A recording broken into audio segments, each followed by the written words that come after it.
sainteté. L'univers crie sa majesté. Chantons gloire et puissance, force et louange à l'agneau immolé. Frères et sœurs, soyez bénis dans le précieux et merveilleux nom de notre Seigneur Jésus-Christ. Nous allons prier pour présenter ce moment de grâce au Seigneur. Seigneur, nous te bénissons, nous t'élevons pour ce temps de guérison, pour ce temps de délivrance, pour ce temps de communion avec la parole de Dieu, pour ce temps de communion avec la révélation qui nous vient fraîchement du ciel et de ta présence. Merci Seigneur parce que nous avons la certitude, ô Dieu, qu'il y a une semence nouvelle, une plante nouvelle que tu vas encore mettre en nous, mettre sur la terre de notre vie. Nous te bénissons Seigneur. Au nom de Jésus, Amen. Frères et sœurs, vous êtes bénis, vous êtes richement bénis, vous êtes abondamment bénis par notre Seigneur commun Jésus-Christ. Cet après-midi, nous allons nous entretenir sur les avantages du jeûne et de la prière. N'oubliez pas que nous sommes en train d'étudier la vie de l'homme de Dieu Paul. Et nous sommes sur le thème Paul, un homme de prière. Nous allons encore prendre nos Bibles dans le livre des Actes, au chapitre 13, et nous lirons les versets 2 et 3. Pendant qu'ils servaient le Seigneur dans leur ministère et qu'ils jeûnaient, le Saint-Esprit dit, « Mettez-moi à part Barnabas et Saul pour l'œuvre à laquelle je les ai appelés. » Alors, après avoir jeûné et prié, ils leur imposèrent les mains et les laissèrent partir. Alors le jeûne c'est quoi? Lorsqu'on veut parler du jeûne, le jeûne c'est quoi exactement? Le jeûne c'est simplement le fait de se priver volontairement de son repas du matin, du midi et du soir pour être dans la présence du Seigneur. C'est le fait de se priver volontairement et pour un but bien précis du repas du midi, du matin et du soir. Mais c'est aussi le fait aussi de se priver aussi de l'eau. Parce que il y a des jeûnes où on peut prendre de l'eau sans prendre les aliments. Et il y a des jeûnes où on ne prend ni des aliments, on ne consomme ni des aliments, ni de l'eau. Mais c'est lorsque nous avons un but bien précis. Et deuxièmement, le jeûne doit nous amener à être dans la présence du Seigneur. Parce qu'il y a beaucoup qui se privent du boire et du manger, mais sans être vraiment dans la présence du Seigneur. Ça, ce n'est pas le jeûne selon la Bible, ce n'est pas le jeûne biblique.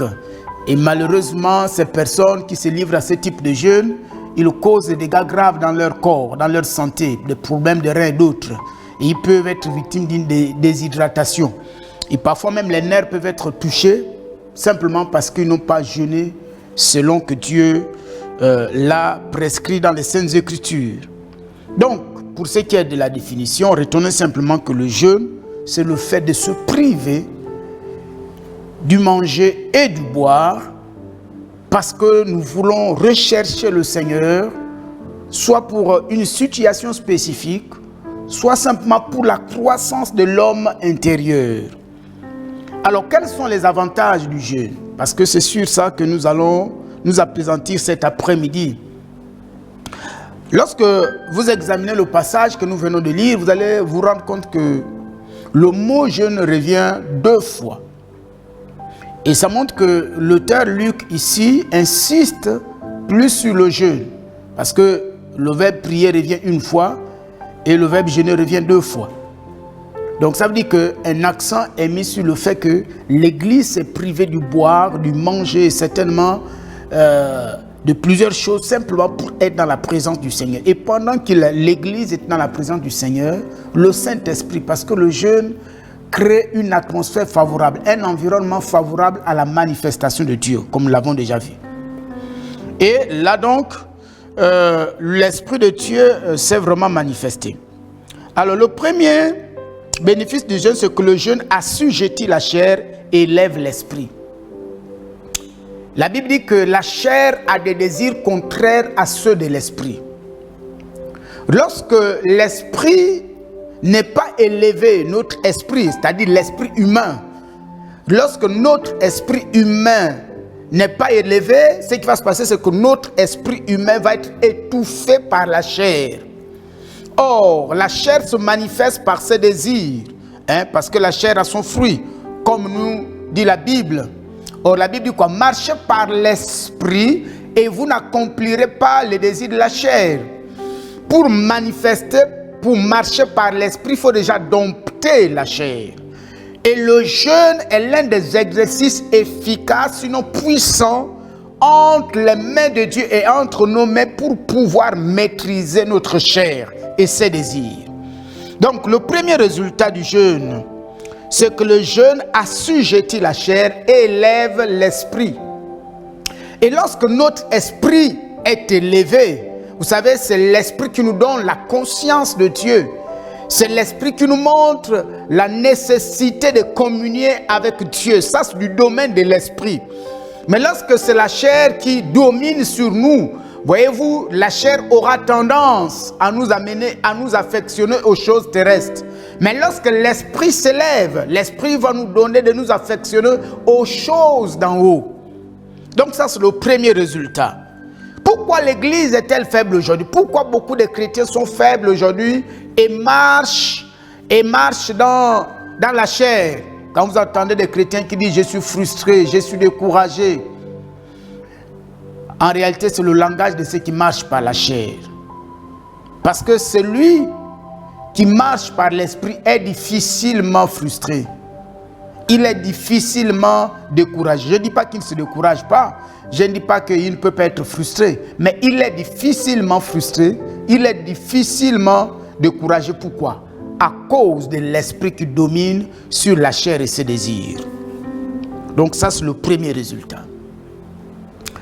Et c'est pourquoi vous allez aussi constater que le fait que l'Église aujourd'hui est en majorité peuplée des gens qui marchent par la chair.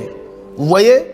Quand une situation survient, que ce soit à l'intérieur de l'Église ou hors de l'Église, qu'est-ce que nous faisons? Comme nous l'avons vu dimanche, nous laissons nos émotions prendre le dessus sur la raison et sur la manifestation de l'esprit. Le deuxième résultat, c'est que lorsque tu as compris le jeûne et la prière, comme Paul l'avait compris, l'Église du 1er siècle vivait du jeûne et de la prière. Et l'homme de Dieu, Paul, avait compris cela. Paul ne prenait pas de décisions sans jeûner et prier. Regardez quand il a nommé les anciens à Éphèse. La Bible dit qu'ils ont pris du temps dans la prière. Et même dans le jeûne, il s'est mis à genoux. La Bible dit il s'est mis à genoux. Vous voyez? Il n'était pas debout. Ça veut dire que Paul était un modèle de prière. Un modèle d'humilité pour les leaders de l'Église. Lui-même, il s'est mis en premier à genoux. Et les autres leaders l'ont suivi, se sont mis à genoux dans la présence du Seigneur. Ils ont pris certainement une journée entière dans le jeûne et la prière. Après avoir jeûné et prié avec ses leaders, qu'a fait Paul? Il les a consacrés au ministère.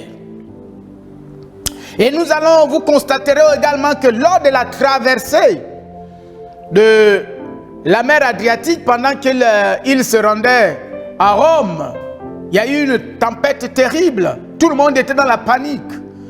Mais pendant 2 semaines, Paul et tous ceux qui étaient avec lui dans le bateau ont pris un temps de jeûne et prière. Ils étaient dans le jeûne et prière, ils n'avaient pas mangé, ils n'avaient ni bu ni mangé. Ils recherchaient le Seigneur jusqu'à ce que Dieu va parler à Paul. Il va dire à Paul, tu ne mourras pas, ceux qui sont là comme équipage, à cause de toi. Ils ne vont pas mourir. Vous savez, nous ignorons qu'à cause de nous, des personnes peuvent être épargnées des situations difficiles. Des personnes peuvent être épargnées des dangers. Si nous sommes des hommes et des femmes qui se livrent au jeûne et à la prière. Regardez ce bateau. Le capitaine ne maîtrisait plus le bateau. Son équipage ne maîtrisait plus le bateau. Plus personne ne maîtrisait le bateau. Tous voyaient la mort. Mais parce qu'il y avait un homme de Dieu dans le bateau. Il avait son équipe. Tous. Et ils ne se sont pas donné à la panique. Mais qu'ont-ils fait? Ils se sont donnés au jeûne et à la prière pendant 2 semaines. Pendant que la mer était en colère, pendant que les eaux étaient en furie.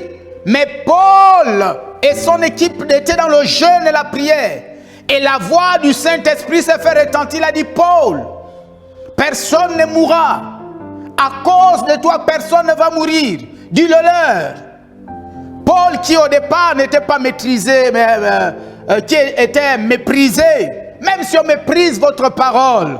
Oui, comme aujourd'hui, beaucoup méprisent l'église et la parole de l'église. Mais si l'église marche dans la voie prophétique, oh mon frère, rassure-toi, on te donnera raison. Nous sommes la voie du salut. Nous sommes l'instrument de salut. Si nous comprenons la nécessité de marcher dans le jeûne et la prière. Donc le deuxième résultat, c'est que le jeûne nous amène à dominer les désirs de la chair. Galates 5,16, comme nous l'avons vu. Nous allons dominer les désirs de la chair. Quels sont les désirs de la chair? C'est l'impudicité. Quels sont les désirs de la chair? C'est la magie. Quels sont les désirs de la chair? C'est l'idolâtrie. Quels sont les désirs de la chair? C'est la cupidité. Quels sont les désirs de la chair? C'est l'adultère. Quels sont les désirs de la chair? C'est le mensonge. Quels sont les désirs de la chair? C'est la haine. Quels sont les désirs de la chair? C'est le manque de pardon. Quels sont les désirs de la chair? C'est l'envie. Oui, aujourd'hui, les gens sont esclaves de l'envie.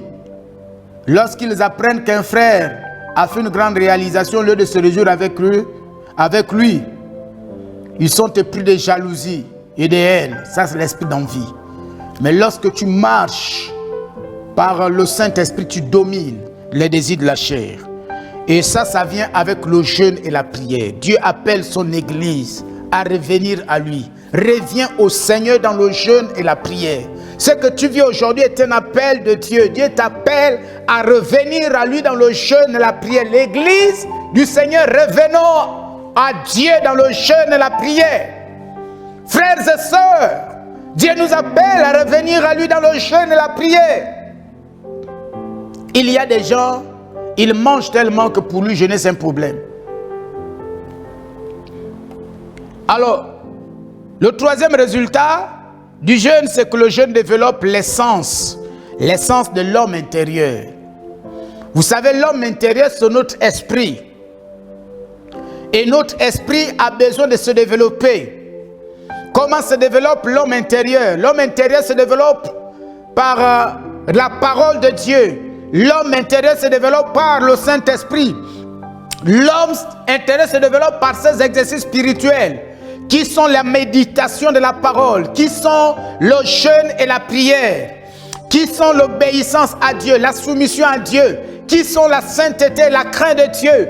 Tous ces exercices spirituels, toutes ces valeurs spirituelles vont faire que l'homme intérieur va se développer. Et notre homme intérieur, notre esprit a besoin de se développer. Il faut que l'homme intérieur devienne adulte et robuste. Il faut qu'il devienne fort. Mais pour que l'homme intérieur devienne fort, robuste, il faut qu'il se développe. Et le jeûne et la prière développent l'homme intérieur. Regardez Jésus lui-même. Jésus, pendant 40 jours, il les a passés seuls dans la présence de Dieu. Et l'homme intérieur s'est développé. La Bible dit au verset 14 du chapitre 4 que Jésus, revêtu de la puissance d'en haut, revint du Jourdain. Et sa renommée. Qu'est-ce qui a fait que la renommée de Jésus se répand dans toute la région? C'est le résultat de sa vie de jeûne et prière. C'est pourquoi le ministère de Paul avait de l'impact. Parce que Paul passait des nuits entières, des journées entières dans la présence de Dieu. Donc ça développe l'homme intérieur. L'essence de l'homme intérieur. Quels sont ces sens? L'odorat spirituel. Oui. Tu as besoin de sentir le parfum de la présence de Dieu. Vous savez, lorsque je me suis converti, pendant que j'étais dans ma chambre en train de prier, ce jour-là, c'était lundi, comme je vous faisais le témoignage la semaine dernière. Oh, mon odorat spirituel s'est ouvert. Donc l'homme intérieur s'est manifesté. Mon odorat spirituel s'est ouvert. J'ai senti le parfum de Jésus dans toute la chambre. Oh, quel merveilleux parfum. Je n'oublierai jamais ce jour. Le parfum du Seigneur envahit toute la chambre. Et pendant une semaine, ce parfum du Seigneur était là, l'odorat spirituel.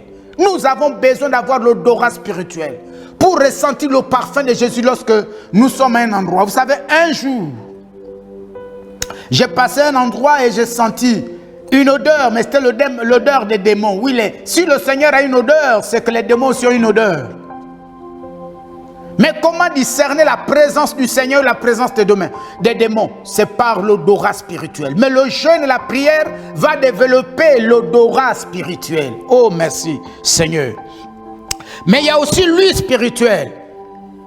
1 Jean 1, le verset 1 et le verset 3, il dit, c'est lui que nous avons entendu. C'est lui que nous avons entendu. Un jour, quelqu'un m'a dit, mais pasteur, comment faire pour entendre la voix de Dieu? Je lui ai dit, mon frère, c'est simple. Personne, est-ce que quelqu'un t'a appris à discerner la voix de ta mère ou de ton père? Il dit non. J'ai dit, mais pourquoi tu sais que c'est papa qui parle? Il m'a dit, c'est parce que nous sommes régulièrement ensemble. J'ai dit, c'est la même chose. Si un jour à ta naissance, après ta naissance, ton père est parti quelque part et n'est plus jamais revenu, lorsqu'il reviendra et qu'il se met à parler, si tu ne le connais pas et que tu ne l'as jamais entendu parler, tu ne sauras pas que c'est lui. Mais si tu as grandi régulièrement avec ton père ou ta mère, même s'ils sont 1000, tu diras ça c'est la voix de papa. Et donc je disais à ce frère que pour développer ton ouïe spirituelle et pour que tu sois capable d'entendre la voix du Saint-Esprit, c'est simplement rester régulièrement dans sa présence. Donc quand tu restes régulièrement dans la présence de Dieu, par le jeûne et la prière, ton ouïe spirituelle, tes oreilles spirituelles vont s'ouvrir, c'est-à-dire les oreilles de l'homme intérieur qui est en toi vont s'ouvrir et tu seras en mesure d'entendre la voix de l'Esprit et de faire ce que le Saint-Esprit t'a demandé de faire. Toujours 1 Jean 1. 1 Jean 1, le verset 1. Le toucher dit, Jean dit, celui que nous avons touché. Celui que nous avons touché. Donc votre toucher spirituel se développe aussi par le jeûne et la prière. Oui, quand tu rentres dans la présence de Dieu, tu peux sortir et dire, j'ai touché le Seigneur, j'ai touché le vêtement du Seigneur, j'ai touché les pans de sa robe. Oh Dieu, j'ai touché les pans de sa robe. Parce que l'homme intérieur se développe. Vous savez, souvent on se demande comment savoir que Dieu est à l'œuvre. Or, Jésus, qu'est-ce qui faisait l'efficacité de Jésus? C'est que Jésus voyait le Père, là où le Père travaille. Parce que le Père travaille. Est-ce que tu sais que le Père est à l'œuvre dans ta vie? Mais personne d'entre nous n'est conscient de l'œuvre de Dieu dans sa vie. Et beaucoup ne savent même pas dans quel domaine Dieu est en train de travailler maintenant dans sa vie. Pourquoi? Parce qu'il nous manque, vous voyez, cette vue spirituelle pour voir là où Dieu est en train de travailler, pour voir là où Dieu est à l'œuvre. Il y a aussi le goûter spirituel. Selon Hébreux 6, 4 et 5, il dit, ceux qui ont goûté la parole. Oui, le goûter. Donc quand tu as un goûter spirituel, c'est là où tu apprécies le goût de la parole. Tu aimes la parole. Tu aimes la manger. Tu aimes te rassasier d'elle. Mais quand ton goûter spirituel n'est pas développé, tu t'ennuies. À l'écoute de la parole, tu t'ennuies. Parce que ton goûter spirituel, la parole est une nourriture. C'est un aliment. Mais comme ton goûter spirituel n'est pas en bonne santé, n'est pas développé, tu ne peux pas apprécier le goût de la parole. Oh Dieu. Donc vous voyez, le jeûne et la prière va développer votre goûter spirituel. Votre goûter spirituel. Et donc, vous allez aimer la parole. Et la Bible dit que c'est comme du miel. Et enfin, la deuxième chose, c'est la vue. Ça développe également la vie spirituelle. Ésaïe 6, le verset 1 dit, j'ai vu le Seigneur assis sur un trône très élevé, et le pan de sa robe remplissait le temple. Et 1 Jean 1,9 dit, c'est ce que nous avons vu. Et Apocalypse 4, le verset 1 dit, il vit le Seigneur assis sur un trône très élevé, les pans de sa robe remplissaient le temple. Vous voyez, la vie spirituelle vous permet de voir Dieu, de voir le Seigneur, de voir le Seigneur. Et le Seigneur veut se faire voir à toi. Mais il faut que les écailles tombent de tes yeux. Il faut que l'autre, qui veut dire couverture, qui veut dire voile, se détache de tes yeux pour pouvoir voir. L'autre, c'est peut-être la paresse, c'est peut-être la négligence. L'autre, c'est peut-être le manque d'engagement, le manque de consécration, le manque de sérieux, d'attachement au Seigneur. L'autre, peut-être l'incrédulité qui t'empêche de voir. Oui, la vie spirituelle. Alors donc, frères et sœurs, quand vous développez le jeûne et la prière, ce qui va se passer, c'est que non seulement vous allez dominer la chair, mais il va y avoir croissance de l'homme spirituel, de l'homme intérieur. Et quand il va y avoir croissance de l'homme intérieur, vos sens spirituels vont également se développer. C'est-à-dire vous n'aurez plus de difficultés à sentir l'odeur du Seigneur. Vous n'aurez plus de difficultés à entendre la voix du Seigneur, à toucher le Seigneur, mais aussi à apprécier le goût de son aliment qu'il est la parole de Dieu. Mais vous n'aurez pas aussi de difficulté à le voir. Même dans les petites choses, vous allez le voir. Mais il y a des gens qui ont des difficultés à voir le Seigneur. Et je suis sûr que, mes frères et sœurs, les temps que nous avons, que nous vivons aujourd'hui, ce sont des temps qui nous interpellent, qui nous appellent à développer notre homme intérieur par le jeûne et la prière.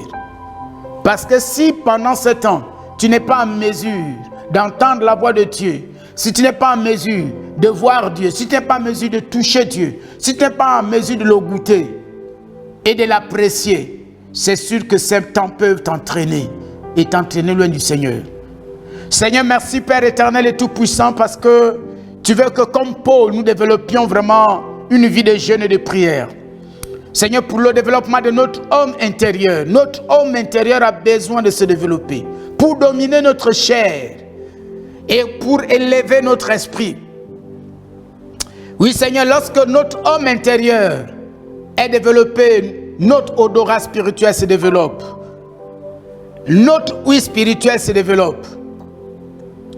Oui Seigneur, notre toucher spirituel se développe. Notre vue spirituelle se développe. Seigneur, notre Père et notre Dieu, nous te bénissons et nous te sanctifions. Parce que tu touches et tu parles à un homme et à une femme ce soir. Au nom de Christ Jésus, Amen. Merci et soyez bénis.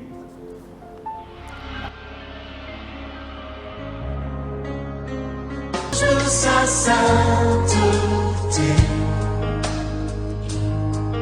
l'univers crie sa majesté. Chantons gloire et puissance.